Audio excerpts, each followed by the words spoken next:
pretty close to time, and we will use every moment that we've got. And we are ready, I think, for the end of 30-ish.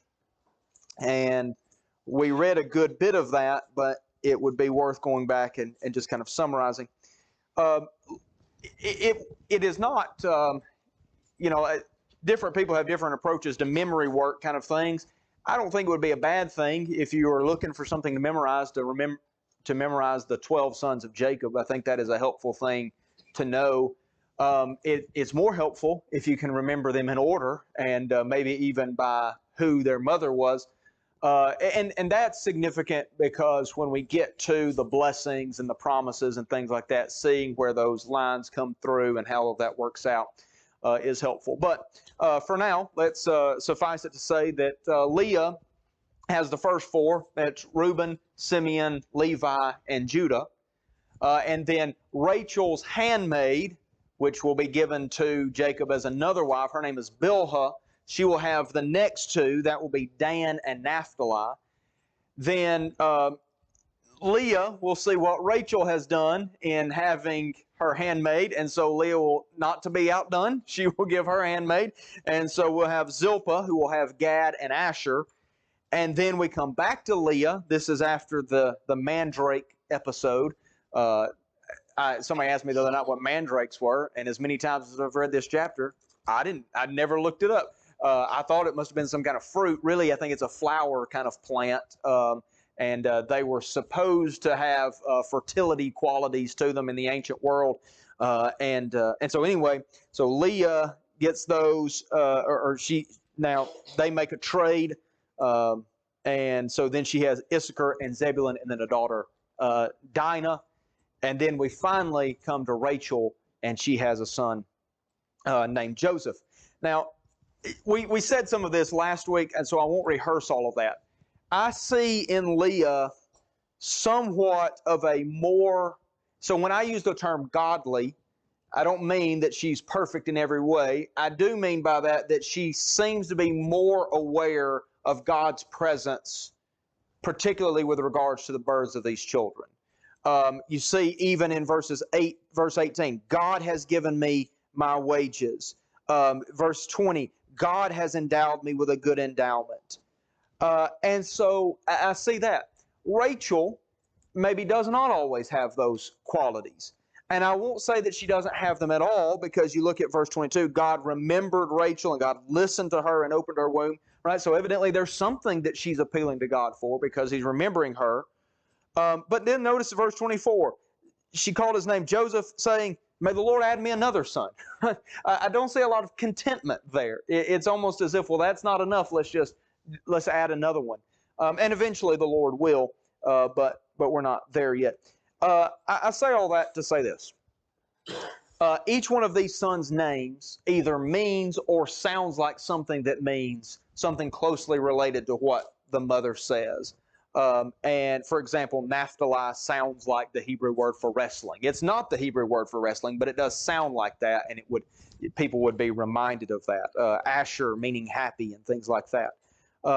But we are now 11 of the 12 sons towards the way of having these 12 descendants that will be the heads of the tribes of the nation of Israel. So as we're looking for the nation promise, this is a pretty big burst. This is a pretty big explosion to get us down that road. Yeah, that was my thinking. Up to this point, God gave Abraham, these three critical promises, and all that was based upon him having children and as the stars of the heavens. Mm-hmm. Well, Abraham did have children, but how many of those children were of the promise? Right. One. Yeah. With Isaac, the same thing. Mm-hmm. He had multiple children, but how many were of the promise? Yeah. One. We get to Jacob, and finally we're seeing this starting to come alive. This promise. Yeah, and God could have done the same thing here that he had done with Abraham and Isaac and say, look, it's just this one that's going to be the heir. I don't know why this is the moment that he chooses to do that, but it seems to have been intentional that this was the goal all along, that we were going to get to these 12 sons, and they would be the heads of these tribes. So that pretty well takes us through verse 24. We didn't say maybe everything that could be said, but it would leave an opportunity now if you had a question or a comment that you'd like to make through verse 24. And help us keep on track, maybe. Okay. Let's go ahead and, Brother Joe, if you want to go ahead and take verse 25 and following and do whatever you'd like with that. Okay. As soon as Rachel had borne Joseph, Jacob said to Laban, "Send me away that I may go to my own home and country. Give me my wives and my children for whom I have served you, that I may go, for you know the service that I have given you." But Laban said to him, "If I have found favor in your sight, I have learned of divination that the Lord has blessed me because of you. Name your wages and I will give it." Jacob said to him, "You yourself know that I have served you and how your livestock has fared with me. For you had little before I came, and it has increased abundantly. And the Lord has blessed you wherever I turn. But now then shall I provide for my own household also." He said, "What shall I give you?" Jacob said, You shall not give me anything. For if you will do this for me, I will again pasture your flock and keep it. Let me pass through your flock today, removing from it every speckled and spotted sheep, every black lamb, and the spotted and speckled among the goats, and they shall be my wages. So my honesty will answer for me later. When you come to look at into my wages with you, everyone. Let me start back over, verse 33. So my honesty will answer for me later, when you come to look into my wages with you. Everyone that is not speckled and spotted among the goats and black among the lambs, if found with me, shall be counted stolen. Laban said, "Good, let it be as you've said." But that day Laban removed the male goats that were striped and spotted, and all the female goats that were speckled and spotted, every one that had white on it, and every lamb that was black, and put them in charge of his sons. And he set a distance of 3 days' journey between himself and Jacob pastured the rest of Laban's flock. So Jacob is ready to go. At this point in time, we don't exactly know, but we get a timeline here pretty soon that he's been there quite a while. He is ready to go. So he decides, he confronts Laban, says, I've got to build my own household. And of course he wants payment. Laban says, name your price, basically. He says, well, I don't want you to write me a check per se, as it were. But he said, let me do this. This is in all fairness. I'll go through your sheep and your goats. And basically, Jacob is willing to take the flawed, the speckled of the goats and the black of the sheep. Where the sheep were typically white, black would be an off color for them. The goats were typically black, so the striped or spotted would be off colored. Of course, Laban is all for this. That sounds great to him. Take these off my hands so that they won't mix into his flock and continue to spread. So they make this agreement, and hence Jacob starts his own flock here. And of course, he's going to continue to take care of Laban's, but Laban's sons are going to care for his. And it's interesting, he sets them, how far apart did he say? 3 days journey. So he's going to make sure that these flocks aren't going to mix. There's not going to be any breeding between these flocks, and they're not going to keep them mixed. But obviously, Laban is all about this because, up to this point, he knows that by Jacob taking care of his flock, it has prospered. It's done very well, and Jacob is going to continue to take care of his flock. So what's expectations for the future? It's going to continue to prosper. Yeah, I go ahead. Also, by removing the ones that Jacob was going to take for his favor, moving them that far away, I believe in his mind that he was thinking, well, if I do this, it ain't no way that we're going to have any of these other animals be these colors, so all of them's going to be pure, because the ones that can actually do this is way far, but he ain't taking into account God's going to bless Jacob, so there's going to be more of that color than the normal And, Jacob was fully transparent in this. He said, if you see, solid color animals amongst mine, you'll know they've been stolen. It'll be easy to pick them out. Mm-hmm. So, That's right. yeah. Yeah, I like what you said about verse 31. He's not asking for Laban to write him a check. He says, what shall I give you? And I think the emphasis is on the word give when Jacob was, you won't give me anything. It's like you get to the end of a long work week and the boss says, well, what can I give you? It's like, well, you're not giving me anything. I've earned this. I've worked hard for this. And I think that's what Jacob is saying here, is that this is not like a gift or some kind of subservient relationship. This is, now it's a partnership, and now I'm taking ownership of this for me and my family. And I think he thinks he deserves something rightfully for what he's done. Wasn't Laban cheating Jacob again? Yeah. Yes, I think so. Supposed to be Jacob. Giving him to his son. That's right. Yeah, and even if Jacob is saying from here on out, all the ones, by removing these, Laban thinks that he's going to kind of hamstring Jacob by not being able to have any, like Mr. Steve was saying. He thinks he's going to make the genetic pool such where there won't be any more of these coming along. But God takes care of that. You read through verse 36, is that right? Mm-hmm. Anything else through verse 36 that you'd like to say? Laban is a cheater, maybe as much as Jacob had been a cheater in a previous life. But Jacob, it's interesting when you're on the receiving end of the cheating, how your perspective on cheating changes. And see things in a whole new light. Yeah, and in some ways, maybe it's good for Jacob, but it just speaks to the nature of, we have a moral sense about us. Everybody has a sense of right and wrong. And you say, well, not everybody does that. Yeah, but until you do wrong to them, all of a sudden their sense of right and wrong is very sharp. And that's true with Jacob as well. Okay, let's look at verses 37 and following. Then Jacob took fresh sticks of poplar and almond and plane trees and peeled white streaks in them, exposing the white of the sticks. He set the sticks that he had peeled in front of the flocks in the troughs, that is, the watering places where the flocks came to drink. And since they bred when they came to drink, the flocks bred in front of the sticks. And so the flocks brought forth striped, speckled, and spotted. And Jacob separated the lambs and set the faces of the flocks toward the striped and all the black in the flock of Laban. He put his own droves apart and did not put them with Laban's flock. Whenever the stronger of the flock were breeding, Jacob would lay the sticks in the troughs before the eyes of the flock that he might breed among the sticks. But the feebler of the flock, he would not lay them there. So the feebler would be Laban's and the stronger Jacob's. Thus the man increased greatly and had large flocks, female servants and male servants, and camels and donkeys. All right. So I don't know exactly what's going on here. I don't, as far as I know about the way biology works, this does not actually have any effect on the animals that are produced as a result of this. However, it does have an effect when the Lord is behind it. Now, here's the interesting thing. The Lord is not mentioned from verse 37 to verse 43. But we have that statement in verse 27, the Lord has blessed you. Verse 30, the Lord has blessed you wherever I turn. I think that sets us up for this. When Jacob is successful, we ought to read that in terms of the blessing of God.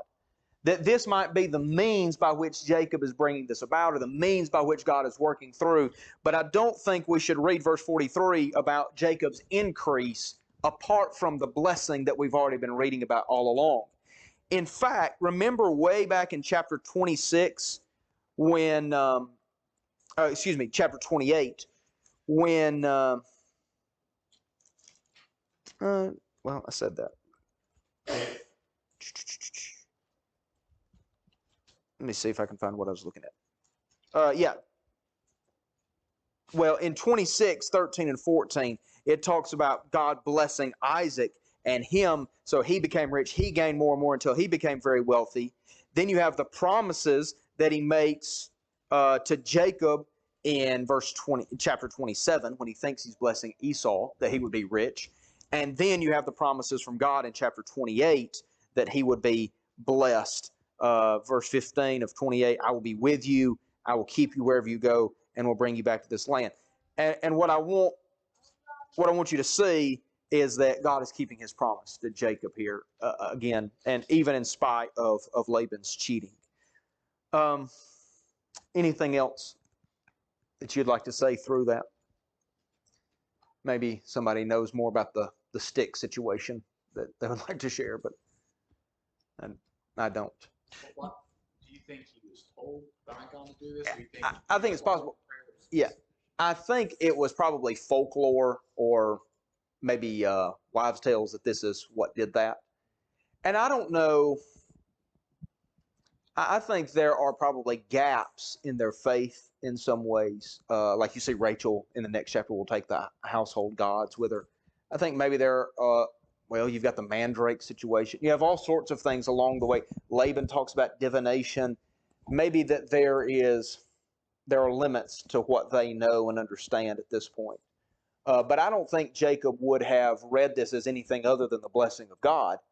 But maybe he's using more local folk customs in order to bring this about, thinking that's the way this is carried out. Does that make it murkier? I don't know. Okay, chapter 31. Now Jacob heard that the sons of Laban were saying, Jacob has taken all that was our father's, and from what was our father's he has gained all this wealth. And Jacob saw that Laban did not regard him with favor as before. Then the Lord said to Jacob, return to the land of your fathers and to your kindred, and I will be with you. So Jacob sent and called Rachel and Leah into the field where his flock was, and said to them, I see that your father does not regard me with favor as he did before, but the God of my father has been with me. You know that I have served your father with all my strength, yet your father has cheated me and changed my wages 10 times. But God did not permit him to harm me. If he said, the spotted shall be your wages, then all the flock were spotted. And if he said, the striped shall be your wages, then all the flock were striped. Thus God has taken away the livestock of your father and given them to me. In the breeding season of the flock, I lifted up my eyes and saw in a dream that the goats that mated with the flock were striped, spotted, and molted. Then the angel of God said to me in the dream, Jacob, and I said, here I am. And he said, lift up your eyes and see, all the goats that mate with the flock are striped, spotted, and molted. For I have seen all that Laban is doing to you. For I am the God of Bethel, where you anointed a pillar and made a vow to me. Now arise, go out from this land and return to the land of your kindred. Then Rachel and Leah answered and said to him, is there any portion or inheritance left for us in our father's house? Are we not regarded by him as foreigners? For he has sold us, and he has indeed devoured our money. All the wealth that God has taken away from our father belongs to us and our children. Now then, whatever God has said to you, do. So Jacob arose, set his sons and his wives on camels. He drove away all his livestock, all his property that he had gained, the livestock in his possession that he had acquired in Paddan Aram, to go to the land of Canaan to his father Isaac. Laban had gone to shear his sheep, and Rachel stole her father's household gods. And Jacob tricked Laban the Aramean by not telling him that he intended to flee. He fled with all that he had and arose and crossed the Euphrates and set his face toward the hill country of Gilead. Okay, so Jacob is called to leave, to go back home, and of course he understands and even confronts his wives about, things have changed in the homestead there, as it were. Everything has worked towards Jacob's favor, so you see a shift in wealth. It goes from his father-in-law now to him, and of course with that, a change in attitude, a change in disposition. How is Jacob now viewed in his father-in-law's sight? Not very favorable. What about his brother-in-laws? They don't look on him too. So, things aren't very welcoming for him anymore. So it makes it all the more convenient to go. But it's interesting that, as he's telling this to his wives, he reveals a dream that he has, and how the angel of the Lord reveals to him what was going on, what was taking place. If he was following folklore, we know that, he knows the truth behind all this now, that God was behind it all. Whatever Laban was doing, working against him, God was prospering him. So whatever seemed was a negative at the first turned out to be a positive for Jacob. So he tells his wives that it's time to go, and they're very supportive. They realize, hey, there's nothing holding us here now. There's no reason to stay here. So he loads up all his possessions, his wives, his children, all that he has, and it seems convenient that at this time he picks an occasion where Laban is gone. He's out shearing sheep. Of course, he knows his father-in-law's personality, and he would hinder him from leaving. So he takes this opportunity to get out of town. But it does give us one little glimpse, as you said, into Rachel. What does she do before they leave? Yeah, yeah. And I mean, there's a great household, that they're taking with them at this point in time. Why would she do such a thing? And all we can do is just speculate, but that's They just mentioned God's the one that's done all this for us. absolutely, absolutely. Of course, it gives us a little bit of insight into the family as well. They seem to have some godly values, but at the same time, they're serving other gods too. Yeah. So that's a little bit strange to. Idols had no help. I mean, they're not helping. No, That's no, right. obviously not. I don't know what the draw would be for her to take those idols. I mean, obviously there's no power in it, and she sees that there's no power, but nevertheless she takes it. You got anything? Yeah, no, not anything.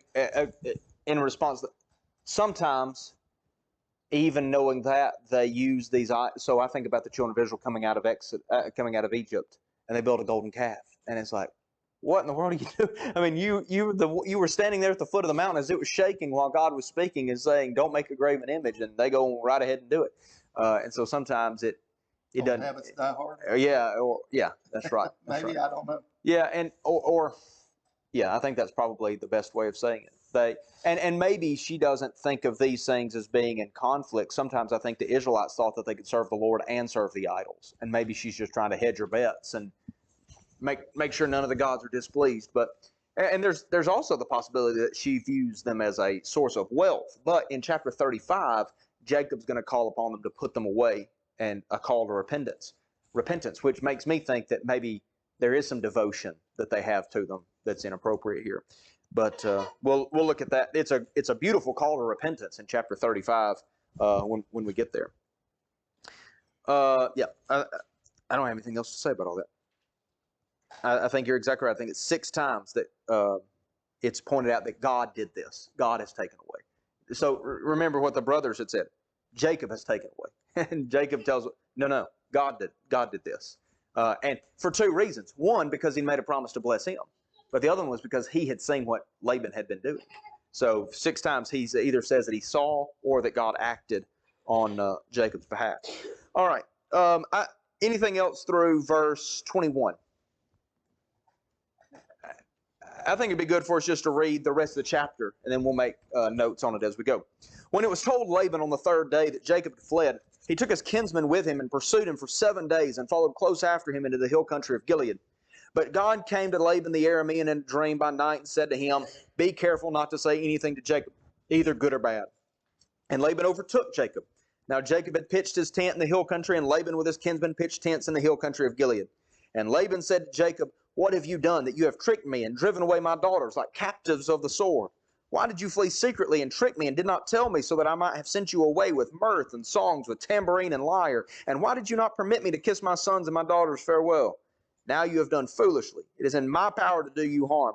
But the God of your father spoke to me last night, saying, 'Be careful not to say anything to Jacob, either good or bad.' And now you have gone away because you long greatly for your father's house. But why did you steal my gods?" Jacob answered and said to Laban, "Because I was afraid, for I thought that you would take your daughters from me by force. Anyone with whom you find your gods shall not live. In the presence of our kinsmen, point out what I have done, what I have that is yours, and take it." Now Jacob did not know that Rachel had stolen them. So Laban went into Jacob's tent, and into Leah's tent, and into the tent of the 2 female servants, but he did not find them. And he went out of Leah's tent and entered Rachel's. Now Rachel had taken the household gods and put them in the camel saddle and sat on them. Laban felt all about the tent, but he did not find them. And he said to her father, "Let not my lord be angry that I cannot rise before you, for the way of women is upon me." So he searched, but did not find the household gods. Then Jacob became angry and berated Laban. Jacob said to Laban, "What is my offense? What is my sin that you have hotly pursued me? For you have felt through all my goods. What have you found of all your household goods? Set it here before my kinsmen and your kinsmen, that they may decide between us two. These 20 years I have been with you. Your ewes and your female goats have not miscarried, and I have not eaten the rams of your flocks. What was torn by the wild beasts I did not bring to you. I bore the loss of it myself. From my hand you required it, whether it was stolen by day or stolen by night. There I was. By day the heat consumed me, and the cold by night, and my sleep fled from my eyes. These 20 years I have been in your house. I served you 14 years for your 2 daughters, and 6 years for your flock, and you have changed my wages 10 times. If the God of my father, the God of Abraham, and the fear of Isaac had not been on my side, surely now you would have sent me away empty-handed. God saw my affliction and the labor of my hands, and rebuked you last night." Then Laban answered and said to Jacob, "The daughters are my daughters, and the children are my children. The flocks are my flocks, and all that you see is mine. But what can I do this day for these daughters or for their children whom they have borne? Come now, let us make a covenant, you and I, and let it be a witness between you and me." So Jacob took a stone and set it up as a pillar. And Jacob said to his kinsmen, "Gather stones." And they took stones and made a heap, and they ate there by the heap. Laban called it Jegar-Sahadutha, but Jacob called it Gilead. Laban said, "This heap is a witness between you and me today." Therefore he named it Gilead. And Mizpah, for he said, "The Lord watch between you and me when we are out of one another's sight. If you oppress my daughters, or if you take wives besides my daughters, although no one is with us, God is witness between you and me." Then Laban said to Jacob, "See this heap and the pillar which I have set between you and me. This heap is a witness, and the pillar is a witness, and I will not pass over this heap to you, and you will not pass over this heap and this pillar to me to do harm. The God of Abraham, the God of Nahor, the God of their father, judge between us." So Jacob swore by the fear of his father Isaac. And Jacob offered a sacrifice in the hill country and called his kinsmen to eat bread. They ate bread and spent the night in the hill country. Early in the morning, Laban arose and kissed his grandchildren and his daughters and blessed them. Then Laban departed and returned home. All right, so Laban pursues. Jacob has the gods. He doesn't know he has the gods because Rachel has them. But when Laban is headed that way, God says, don't say anything to him, either good or bad. I think the sense of that is don't encourage or discourage what Jacob is doing.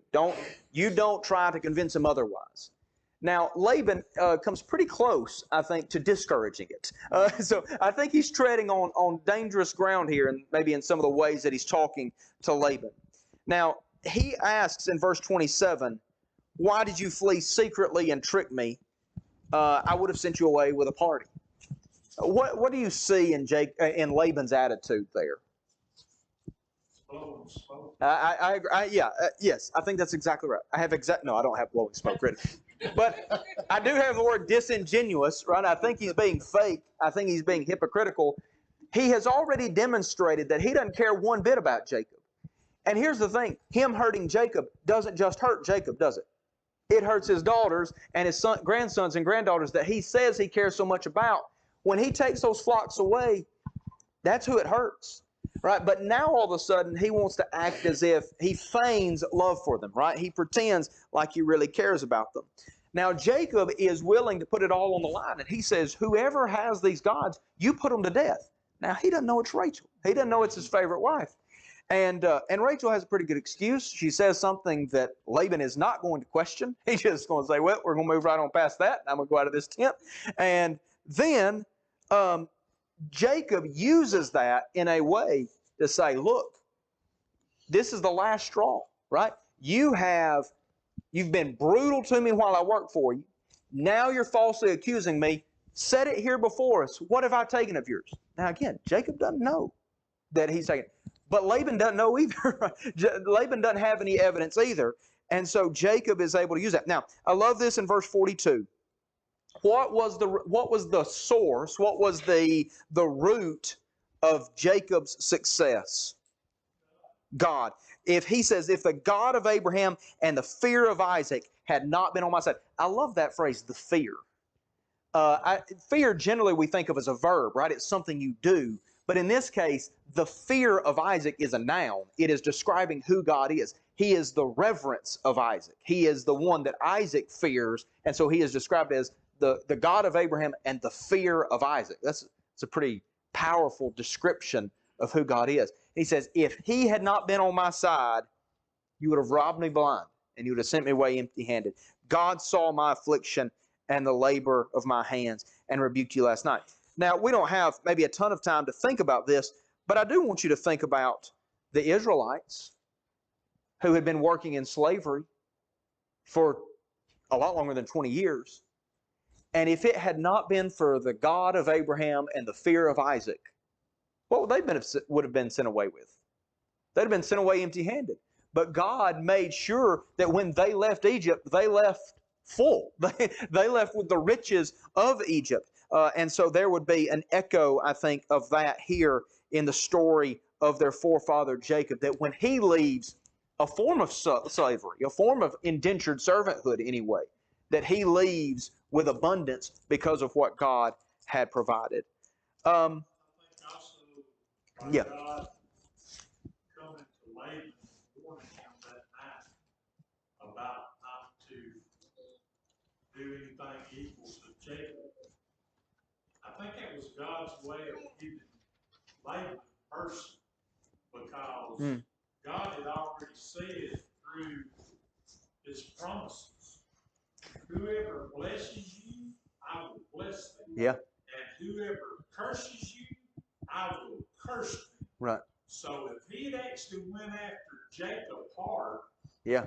he could have had his own life ended because of God's promise through the lineage of what he would do about promises and curses. Yeah, that's really good. Thinking about telling Laban to tread lightly here, right? Because I'm on his side, and or he's on my side, one way or the other, and that's very good. Now, why do you think that Laban insists on setting up this pillar, right? So I think he hears the rebuke and says, okay, well, I don't have anything else to say about all that. He's right about all that. But then he asks for setting up a pillar. What do you think that's about? He's worried about that he'll come back and take everything. I think that's right. I think he's worried that Jacob will come and try to take revenge on his him. losses and make sure there ain't any more losses coming in the future. Yeah, I think he says, you know what, that's a good point. And just to make sure you stay on your side of this Arabian desert, and I'll stay on my side, they set up this pillar. Now, this pillar represents multiple things. One, it is a boundary marker, right? We won't cross over for harm either way. But it also is to be kind of a testimony that the Lord is still going to be watching. I love that it would be called Mizpah. The Lord watched between you and me when we are out of one another's sight. And so Laban here, I'm not sure about his sincerity, but he does say, don't take other wives other than my daughters, and that God will judge you and that is at least a good sentiment on Laban's part, right? I may not have the ability to bring the justice that I would want to, but God does, and Jacob would respect that. I think that God would be watching about that, and then so anyway, this would be on the Transjordan side, across from Samaria, future Samaria region. Yes. So area. Gilead is where was it Reuben, Gad, and the half tribe of Manasseh, where they get their land. That would be the land of Gilead, that's very good. So we're almost back into what we would think of as the land of Canaan proper, but not quite. Okay, anything else through chapter 31? I know that was kind of a short shrift, but we are real behind. So that was...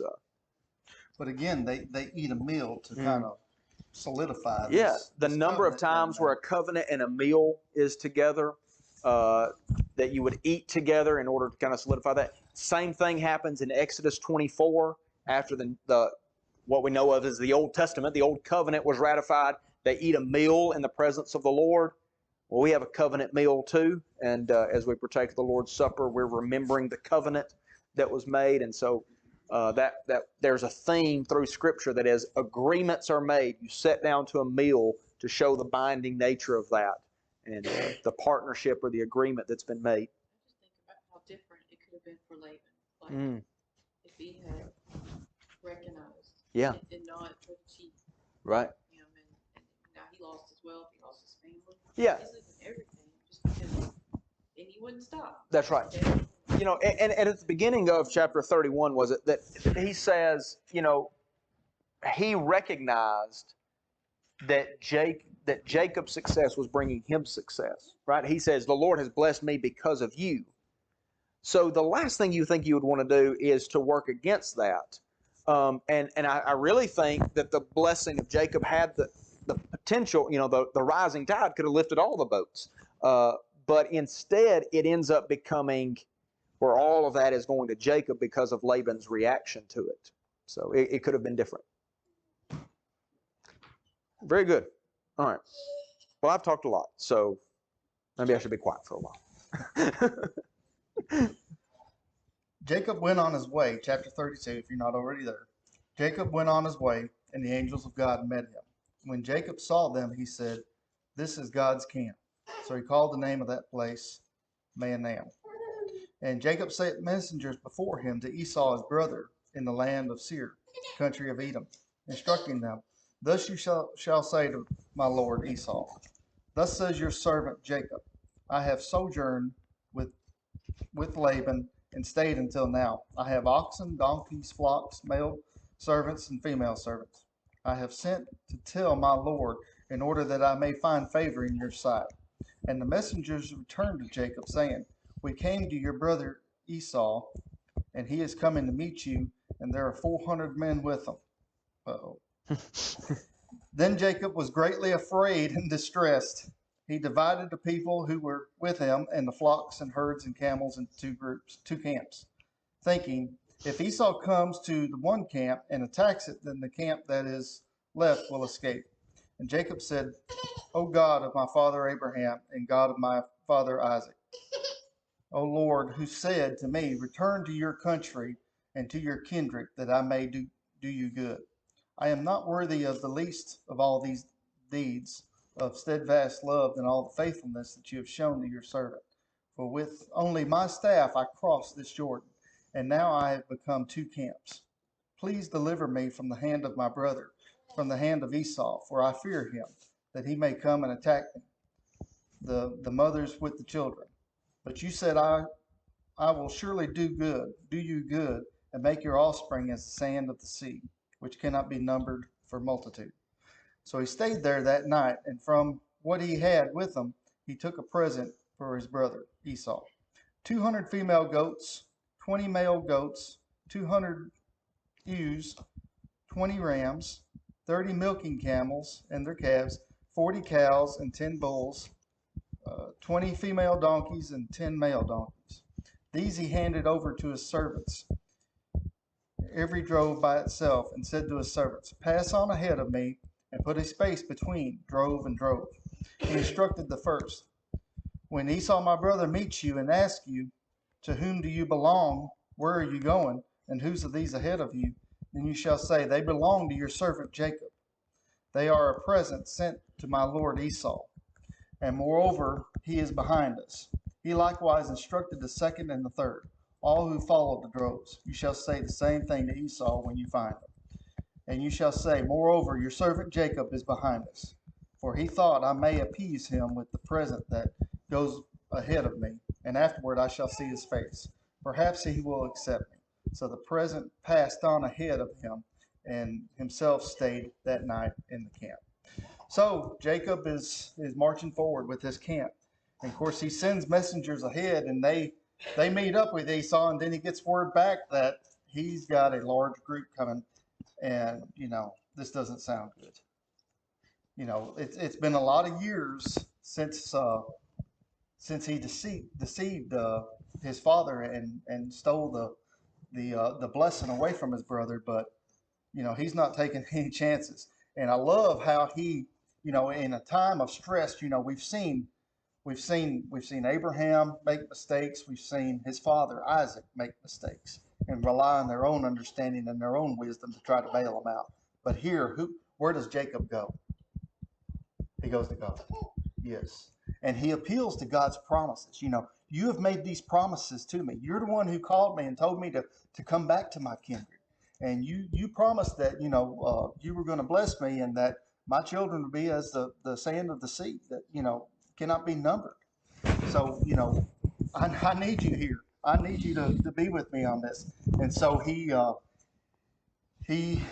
goes with this process where he's going to send camps out in front of him with all these gifts for his brother. And as they go and they meet his brother, and he starts asking questions, I like the way he tells them to instruct them that your servant Jacob.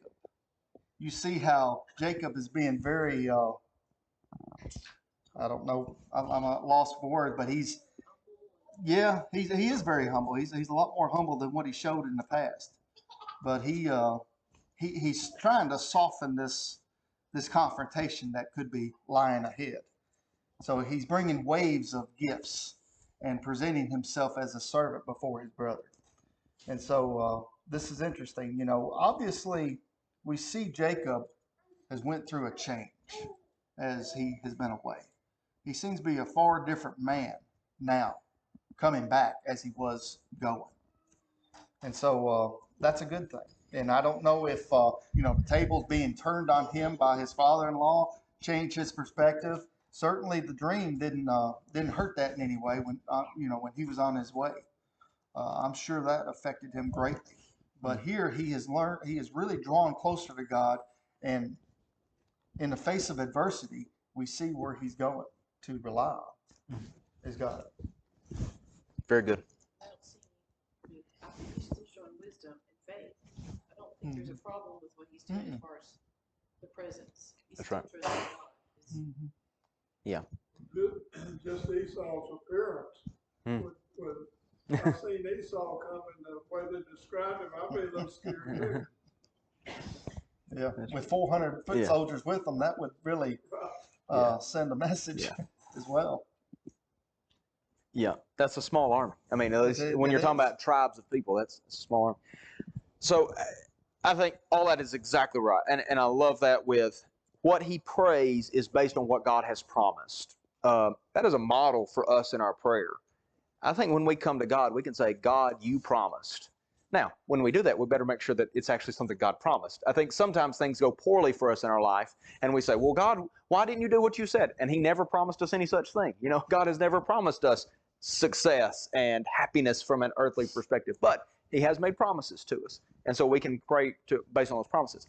I think that is the context we need in order to understand this next account. Now, this next account is a little strange, but it's perfect because we only have about 3 minutes, so I can tell you what I think about it, and you don't have time to ask any questions, all right? So just accept that this is, so what happens? Okay, so remember, he is in this period of adversity. He does not let go of God. He is praying. Keep that in mind. Verse 22. The same night he arose and took his 2 wives, his 2 female servants, his 11 children, and crossed the ford of the Jabbok. He took them and set them across the stream and everything else that he had. And Jacob was left alone. And a man wrestled with him until the breaking of the day. When the man saw that he did not prevail against Jacob, he touched with his hip socket. And Jacob's hip was put out of joint as he wrestled with him. Then he said, let me go, for the day has broken. But Jacob said, I will not let you go unless you bless me. Sorry, I lost my place. And he said to him, what is your name? And he said, Jacob. Then he said, your name shall no longer be called Jacob, but Israel, for you have striven with God and with men and have prevailed. Then Jacob asked him, please tell me your name. But he said, why is it that you ask my name? And there he blessed him. So Jacob called the name of the place Peniel, saying, for I have seen God face to face, and yet my life has been delivered. The sun rose upon him as he passed Penuel, limping because of his hip. Therefore, to this day, the people of Israel do not eat the sinew of the thigh that is on the hip socket, because he touched the socket of Jacob's hip on the sinew of the thigh. Okay, I think what we have here is a picture, physical representation of Jacob clinging to God, refusing to let go.